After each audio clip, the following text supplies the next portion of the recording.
Assalamualaikum warahmatullahi wabarakatuh. Welcome back to our channel Mimnu Pucang Podcast Best Cihui dan MTSB kita nih cakep. Alhamdulillahirrabbilalamin. Hari ini kita akan melaksanakan podcast yaitu tentang puasa. Pasti kalian tahu apa itu puasa, tapi apakah kalian tahu manfaat seutuhnya puasa bagi orang yang menjalankannya? Maka dari itu kita akan bahas tentang hal tersebut. Alhamdulillah hari ini kita kedatangan tamu atau kedatangan pemateri yang tentunya sangat mantap untuk menjelaskan tentang manfaat puasa. Yang pertama ada Mem Leli. Assalamualaikum Mem Leli. Waalaikumsalam warahmatullahi wabarakatuh. Bagaimana kabarnya hari ini? Alhamdulillah. Alhamdulillah. Yang kedua ada Mem Fitri. Assalamualaikum Mem Fitri. Waalaikumsalam, Mister. Bagaimana kabarnya Mem Fitri? Alhamdulillah, baik. Alhamdulillahirrahmanirrahim. Semoga kita semua dalam lindungan Allah Subhanahu wa taala. Oke, untuk yang pertama, berbicara tentang puasa. Pasti kalian sudah tahu apa itu puasa. Tapi kali ini kita akan mengulik atau membahasnya dengan detail. Untuk itu saya akan ke Mem Leli terlebih dahulu. Mem Leli, saya ingin bertanya, manfaat puasa bagi mukmin yang menjalankannya itu bagaimana? Baik, bismillahirrahmanirrahim. Dalam kesempatan ini tentunya alhamdulillah Allah telah memberikan karunia-Nya kepada kita semua sehingga pada hari ini kita diberikan kesehatan oleh Allah dapat menjalankan puasa mulai dari pagi tadi hingga siang hari ini ya. Alhamdulillah puasa sangat bermanfaat tentunya bagi hamba Allah yang disebut dengan mukmin. Kenapa? Karena puasa ini selain bagian dari perintahnya Allah, puasa ini juga merupakan salah satu sarana dari seorang hamba untuk bagaimana dia mengupgrade kualitas kehambaannya, dia bisa membuktikan kehambaannya kepada Allah. Nah, di antara manfaat-manfaatnya itu tentu saja sangatlah banyak, sebagaimana yang pernah disebutkan di dalam salah satu hadis yang disampaikan oleh Rasulullah. Apa itu hadisnya? Di antaranya yang berbunyi, man shoma ramadhana imanan wahtisaban ghufira lahu ma taqaddama min dzambi. Dan ini Mister, anak-anakku semuanya, tentunya ini adalah bentuk dari bagaimana puasa itu sendiri mentreatment rohaniah kita. Karena sebelum pelaksanaan puasa pun tentunya rohaniah kita terus di-upgrade dan dipertahankan serta dibuktikan di dalam puasa Ramadan ini tentunya. Nah, di antara manfaat yang paling nampak untuk rohaniah kita di sini adalah bagaimana kita mengupgrade imanan. Yang disebut dengan imanan berarti di situ ada pemahaman, keyakinan terhadap bagaimana kita beragama. Di dalam puasa itu sendiri hanya Allah yang tahu bagaimana dengan kualitas puasa yang kita laksanakan. Keikhlasan, kejujuran seorang hamba itu hanya Allah yang tahu. Seseorang bisa saja mengatakan saya sedang berpuasa, tapi pada hakikatnya dia belum benar-benar berpuasa. Kenapa? Karena unsur-unsur yang ada di dalam puasa itu sendiri belum dilaksanakan secara batiniah. Karena di dalam puasa mutlak dituntut keikhlasan daripada seorang hamba untuk melaksanakannya, kejujuran juga. Nah, akhirnya ketika seseorang itu dapat melaksanakan puasa dengan penuh keikhlasan, penuh dengan keimanan, dan tentunya dengan penuh ihtisaban. Ihtisaban itu dievaluasi dalam pelaksanaannya. Puasa hari pertama, apa yang aku dapatkan? Puasa di 10 hari pertama, apa yang aku dapatkan? 10 hari kedua, 10 hari ketiga. Dan tentunya di situ ada proses. Proses apa? Pembelajaran diri. Pembelajaran untuk batiniah kita. Apakah selama proses berpuasa tadi ternyata batin kita itu masih memendam rasa benci kepada seseorang, ataukah ketika kita berbicara, bercanda gurau dengan teman, apakah dalam pembicaraan yang kita sampaikan kepada teman kita ternyata ada hal yang menyakitkan teman kita. Kemudian rasa lapar dan haus tentunya. Itu pasti akan terus menggoda.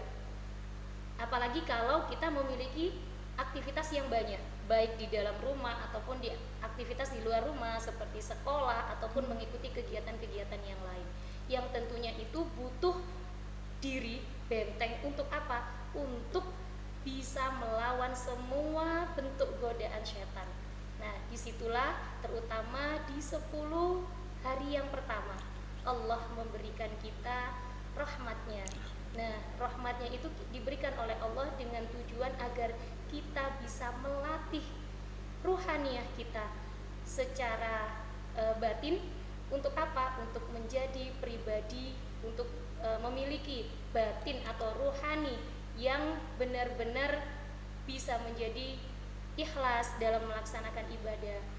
Dan itu merupakan bagian dari jiwa kita atau ruhaniyah kita, karena kita tahu bahwasanya ruhani kita itu pada hakikatnya ibarat komputer itu seperti softwarenya kehidupan kita. Jika software itu baik, maka akan seimbanglah sistem yang ada dalam tubuh kita, akan terdorong kita untuk melaksanakan perbuatan-perbuatan yang baik. Tapi jika sebaliknya, jika software itu jelek, nah tentunya akan mempengaruhi dan merusak keseimbangan tubuh yang ada dalam diri kita. Itu diantara manfaat puasa untuk batiniah atau ruhaniah kita. Oke, terima kasih Mem Leli atas penjelasannya tentang salah satu manfaat berpuasa, yakni meningkatkan keimanan atau untuk mengupgrade batin atau rohani seseorang, khususnya orang mukmin atau orang muslim. Ngomong-ngomong itu kan tadi berkaitan dengan manfaat secara batiniah atau rohaniah. Sekarang saya mau ke Mem Fitri. Mem Fitri, saya mau bertanya, manfaat puasa selain untuk batiniah bisa dijelaskan? Oke, baik. Terima kasih, Mister. Jadi, apabila tadi Mem Leli sudah menjelaskan bagaimana manfaat dari segi rohaniah, maka karena tubuh kita itu terdiri dari 2 komponen, rohani dan jasmani, tentu puasa juga memberikan manfaat untuk jasmani kita. Nah, jika dikatakan puasa itu mensucikan diri, ternyata itu tidak hanya untuk rohani saja, tapi secara jasmani juga seperti itu. Nah, karena kita sekarang ada di dalam bulan Ramadan, maka saya akan menjelaskan sebenarnya apa yang terjadi di dalam tubuh kita ketika kita menjalankan puasa Ramadan selama 30 hari.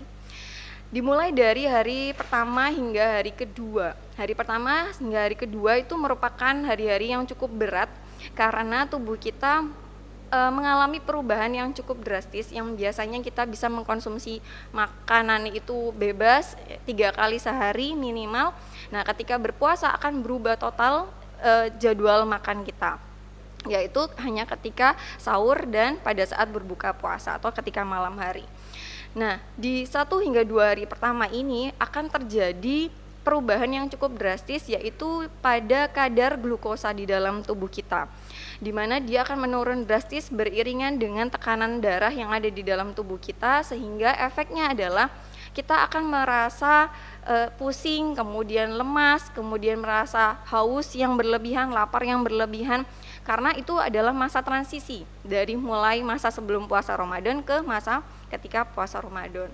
Nah, di hari berikutnya, hari ketiga hingga hari ke-8, tubuh kita sudah mulai bisa beradaptasi dengan cara apa? Karena sistem pencernaan kita sudah mulai membaca jadwal, yaitu ketika kita sahur dan ketika berbuka puasa, maka sistem pencernaan memiliki waktu yang lebih lama untuk bisa mengosongkan diri. Nah, ketika mengosongkan diri, sistem pencernaan ini saya analogikan seperti mesin yang ada di pabrik yang kita gunakan untuk misalnya memproduksi suatu barang, di mana dia harus bekerja terus-menerus ketika di luar bulan puasa. Nah, pada saat bulan puasa, sistem pencernaan kita, organ-organnya akan diistirahatkan untuk sementara waktu. Nah, momen ini digunakan oleh sistem pencernaan kita untuk memperbaiki diri. Jadi sama seperti mesin, dia butuh maintenance. Butuh maintenance dalam artian untuk dibersihkan, untuk diperbaiki apabila mengalami kerusakan, dan itu bisa terjadi secara otomatis tanpa kita perintah. Jadi tubuh kita sudah sangat peka sekali dengan perubahan-perubahan yang terjadi. Nah, jadi pada saat hari ketiga sampai hari ke-8 itu tubuh kita sudah mulai membersihkan, ya, mendetoksifikasi apabila ada racun-racun yang ada di dalam tubuh dan mulai untuk memperbaiki sel-sel yang rusak.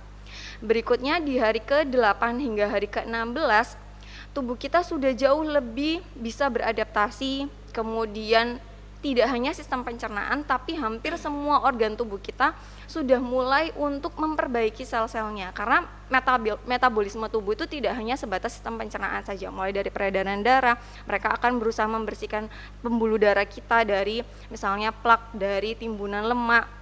Seperti tadi yang saya sampaikan, karena kadar glukosa kita mengalami penurunan, otomatis nanti yang akan dipecah adalah gula simpanan atau dalam bentuk glikogen dan juga lemak. Ya, dan juga lemak itu akan mulai dipecah secara perlahan. Jadi jangan heran apabila ketika berpuasa itu kita akan mengalami penurunan berat badan, ya, seperti itu. Kemudian di hari ke-8 sampai ke-16 itu juga tubuh kita mulai didetoksifikasi secara lebih general termasuk di bagian hati. Kemudian di hari berikutnya yaitu di hari ke-16 sampai hari akhir bulan Ramadan, tubuh kita sudah sangat lebih ringan untuk menjalankan puasa, bahkan mungkin di 10 hari terakhir itu sudah tidak terasa berat untuk menjalankan puasa karena sudah beradaptasi secara lebih maksimal. Nah, di saat itu fungsi otak kita itu ternyata mengalami kinerja yang sangat optimal dan maksimal sekali untuk misalnya menyimpan memori tentang suatu materi, kemudian fungsi otak itu akan jauh lebih mudah untuk menerima informasi. Nah, seperti itu. Kemudian organ-organ tubuh kita di 10 hari terakhir itu akan jauh lebih siap untuk menjalankan fungsi berikutnya setelah Idul Fitri misalnya. Habis setelah itu kan dia akan menjalankan fungsinya lagi secara optimal selama 11 bulan. Jadi masa bulan Ramadan itu adalah masa di mana kita selain mensucikan batin ibaratnya, tapi juga mensucikan diri kita secara jasmani, ya, Barakallah, alhamdulillahirabbil alamin. Itu tadi penjelasan terkait dengan puasa bisa mensucikan diri dan juga menjaga kesehatan tubuh kita dengan cara mungkin ada detoksifikasi di dalam tubuh kita saat kita berpuasa. Masya Allah. Kembali lagi, saya mau bertanya ke Mem Leli, melanjutkan penjelasannya tadi tentang manfaat puasa secara batiniah. Mem Leli, saya ingin bertanya atau melanjutkan pembahasan terkait dengan menjaga atau bagaimana cara berpuasa yang baik agar batiniah kita meningkat atau rohaniah keimanan kita meningkat. Baik, terima kasih Mister. Seperti yang disampaikan oleh Mem Fitri tadi, bahwa dengan berpuasa itu secara jasmani mampu melindungi tubuh kita. Kenapa? Karena dari puasa itu akhirnya detok-detok yang ada di tubuh kita itu semuanya hancur gitu ya. Begitu juga hakikatnya dengan puasa. Tentunya puasa itu juga mendetok tapi tidak mendetok penyakit. Nah, penyakitnya di sini lain, tapi penyakit yang ada di dalam hati.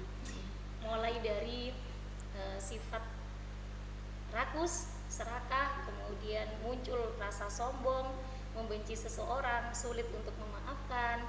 Nah, di puasa ini tentunya batin kita dilatih untuk mendetok semua penyakit-penyakit hati tersebut. Benar sekali, Masya Allah, berarti benar-benar manfaat yang nampak dari perintah Allah yang bernama puasa ini sangat begitu dalam ya untuk manusia. Nah, sekarang bagaimana langkah kita sekarang untuk menjaga atau menjadikan puasa kita itu sesuai dengan syariat Islam, sehingga apa yang manfaat untuk terutama untuk hati kita itu, untuk batin kita benar-benar tercapai. Yang pertama, di situ Allah sudah memberikan 3 tahapan dalam seorang manusia, seorang mukmin tentunya dalam menjalankan puasa. Tahapan yang pertama adalah di 10 hari pertama bulan Ramadan. Di situ Allah menurunkan rahmatnya kepada mukmin yang melaksanakan puasa itu. Sehingga bagaimana kita untuk menjaganya? mulai dari awal puasa itu kita ikhlaskan hati kita, kita tata niat kita hanya untuk melaksanakannya itu hanya karena Allah, bukan karena perintah dari teacher, bukan karena adanya janji-janji dari orang tua, janji-janji berupa surprise dari orang tua, ataupun ingin pujian dari sesama teman, bukan karena itu. Tapi yang penting adalah yang kita tata pertama kali itu adalah niat lillahi ta'ala, hanya untuk Allah ta'ala. Seperti yang disabdakan oleh Rasulullah itu, wahtisaban, disertai dengan selalu mengevaluasi, evaluasi dan terus berevaluasi. Apakah di hari ini puasa saya sudah sesuai dengan syariat Islam atau belum? Secara zahir mungkin sudah, kita tidak makan, tidak minum gitu ya, sesuai dengan waktu yang ditentukan. Tapi apakah batin kita sudah bersih dari penyakit-penyakit tadi? Apakah kita selama melaksanakan puasa dalam satu hari itu masih memendam rasa marah kepada seseorang? Nah, di situ. Jadi itu yang harus kita singkirkan, ya kita latih, kita bekali diri kita untuk ikhlas hanya karena Allah Ta'ala. Nah, tahapan yang kedua di 10 hari yang kedua, di situ Allah memberikan ampunannya. Bagaimana tidak Allah memberikan ampunannya? Setelah 10 hari yang pertama kita berusaha untuk menjadi pribadi, menjaga batin supaya tidak mudah marah, tidak memendam rasa benci, menghilangkan semua sifat iri, dengki dan lain sebagainya. Maka di situ tentunya Allah akan memberikan ampunannya kepada kita semua. Nah, itu yang harus kita raih, itu yang harus kita rengkuh, ampunan Allah di 10 hari kedua bulan Ramadan. Dan yang ketiga adalah tahapan yang terakhir. Tahapan yang terakhir itu janji Allah adalah itqum minan nar, dibebaskannya kita dari siksa api neraka, dan itu merupakan suatu kenikmatan yang terbesar setelah proses 10 hari pertama, 10 hari yang kedua, 10 hari yang ketiga. Nah, itu harus kita benar-benar laksanakan. Kenapa? Karena 10 hari ketiga itu Masya Allah mister, godaannya banyak. Mulai dari kesibukan aktivitas mempersiapkan Lebaran, rutinitas di Idul Fitri, kemudian iming-iming untuk kita shopping dan lain sebagainya gitu. Yang bisa saja semangat untuk berpuasa ataupun melakukan ibadah-ibadah yang lain itu bisa kendor ya. Nah, dari situlah kita harus tetap mempertahankan diri kita. Jangan sampai 10 hari pertama, 10 hari kedua, atau dalam waktu 20 hari itu menjadi merosot. Nah, padahal di situ nilainya jauh lebih besar. Gitu, Mister. Masya Allah, atas penjelasan dari Mbak Melali itu tadi berkaitan dengan menjaga atau bagaimana langkah untuk berpuasa yang baik dan benar agar mendapatkan manfaat-manfaat yang sudah diberikan oleh Allah Subhanahu wa taala. Berkaitan dengan manfaat-manfaat tadi, Mem Fitri, ada manfaat lahiriah, ada manfaat batiniah. Apakah benar ketika manfaat lahiriah dalam berpuasa itu kita bisa menurunkan berat badan? Saya pernah membaca suatu artikel itu malah bisa menaikkan berat badan. Oh iya. Mohon penjelasannya. Iya. Baik, terima kasih Mister. Memang kembali lagi kalau misalnya tentang menurunkan berat badan ya, itu kalau kita pikir secara logika kan kita berpuasa otomatis kan asupan nutrisi kita akan berkurang ya kan, berkurang. Tapi pada kenyataannya banyak di antara kita juga yang sesudah bulan Ramadan berat badannya justru meningkat. Nah, sebenarnya gini, jadi ketika kita berpuasa, kembali lagi dalam proses yang ada di dalam tubuh kita. Tadi sempat saya sebutkan juga, jadi ketika kita berpuasa jelas kadar glukosa yang berasal dari karbohidrat yang kita konsumsi itu akan menurun secara drastis. Kemudian dia akan digantikan oleh glikogen, namanya itu adalah gula simpanan yang tersimpannya di dalam otot dan juga di dalam hati. Nah, ketika keduanya ini sudah habis, glikogen sudah habis, maka berikutnya yang dipecah adalah lemak. Maka lemak yang tersimpan di bawah permukaan kulit kita itu akan perlahan-lahan dipecah sehingga itu akan merubah atau menurunkan berat badan kita. Pada dasarnya seperti itu. Nah, tapi pada kenyataannya kenapa kok ada beberapa artikel atau misalnya ada beberapa orang yang punya pengalaman di mana ketika sudah berpuasa justru berat badannya meningkat. Nah, kita harus mengevaluasi kembali bagaimana pola makan kita selama berpuasa. Kebanyakan mungkin anak-anak yang mulai belajar untuk berpuasa, ketika sudah tahu jadwalnya sudah waktunya untuk berbuka puasa. Nah, di situ banyak dari kita yang seperti kalap mata. Jadi dilihat apa yang dilihat di depan mata, ada minuman manis, kolak, kemudian ada gorengan, itu semuanya dilahap, dimakan di saat yang bersamaan. Nah, tanpa kita sadari, mungkin kita merasakan tadi nggak makan sama sekali. Tapi pada kenyataan kalau dihitung kalorinya itu sudah cukup besar ya. Jadi gorengan saja kalorinya bisa jadi dia satu porsi sama dengan satu porsi makanan yang kita makan pada kondisi yang normal. Akhirnya tanpa kita sadari, ternyata bila dihitung kalori yang kita konsumsi ketika berpuasa dengan yang sehari-hari kita konsumsi bisa jadi lebih banyak ketika kita berpuasa, meskipun intensitas makannya itu berbeda. Nah, oleh sebab itu sebenarnya Rasul itu sudah memberikan cara ya, apa makanan yang harus kita konsumsi ketika kita berbuka puasa. Rasul menyatakan bahwa ketika berbuka puasa sebaiknya kita mengkonsumsi kurma. Nah, kurma dulu, kemudian bisa dengan minum air putih. Nah, kenapa harus kurma? Ada apakah dengan kurma? Jadi di kurma itu sebenarnya dia memiliki glukosa yang paling sederhana. Jadi ketika kita mengkonsumsi misalnya 3, itu sudah bisa segera mengembalikan energi yang sudah kita keluarkan seharian. Jadi energi yang tadi yang sudah habis atau mungkin hampir habis ketika kita berpuasa akan segera digantikan dengan cepat oleh glukosa yang berasal dari kurma tadi. Ya, jadi pernyataan yang menyatakan bahwa puasa itu bisa menurunkan berat badan itu benar, tapi dengan catatan pola makan kita harus baik. Sunnah-sunnah Rasul yang sudah disarankan ketika kita berbuka puasa, apa yang harus dikonsumsi itu juga harus diikuti dengan baik supaya manfaat terhadap jasmaninya juga bisa diperoleh. Seperti itu. Terima kasih Mbak Fitri atas penjelasan detailnya. Apakah puasa bisa menaikkan berat badan? Bergantung sama yang berpuasa. Karena pola makan itu berpengaruh. Seperti itu. Saya mau lanjutkan lagi ke Mbak Fitri. Mbak Fitri, saya mau bertanya tentang tokoh atau mungkin ada seseorang yang dari kalangan tokoh nasional yang menjadi inspirasi, barangkali anak-anak atau siswa-siswa bisa mencontoh orang tersebut. Oke, baik. Jadi kita bicara manfaat lain dari berpuasa.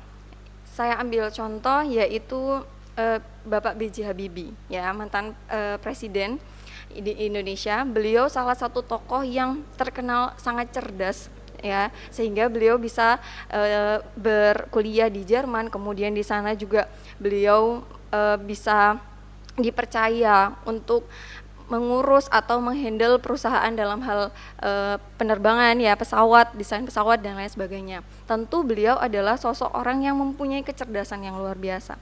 Nah, di balik itu ternyata beliau punya kebiasaan yang sangat baik dan patut untuk kita contoh, yaitu kebiasaan beliau untuk berpuasa Senin Kamis.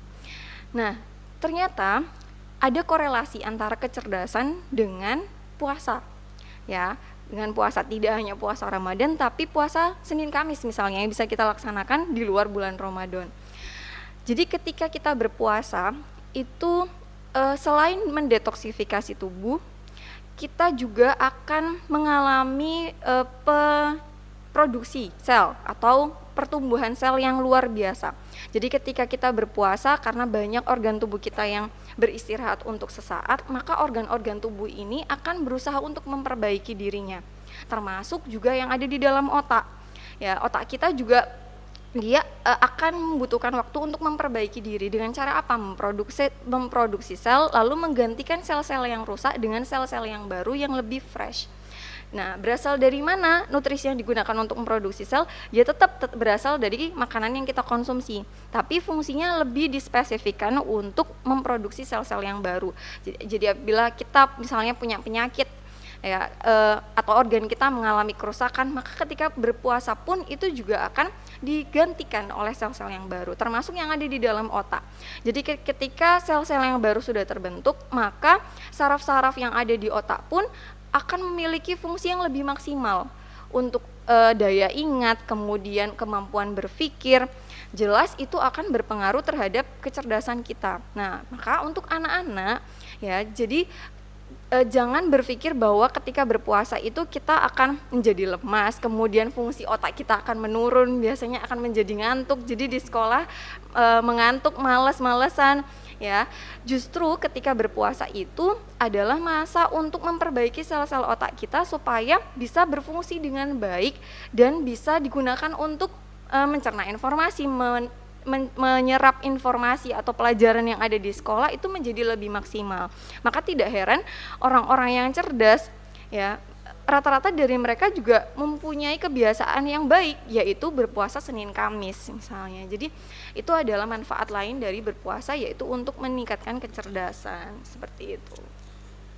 Masya Allah, dari penjelasan manfaat puasa secara tidak langsung meningkatkan seluruh kinerja organ tubuh, bahkan otak kita sendiri atau otak orang yang berpuasa.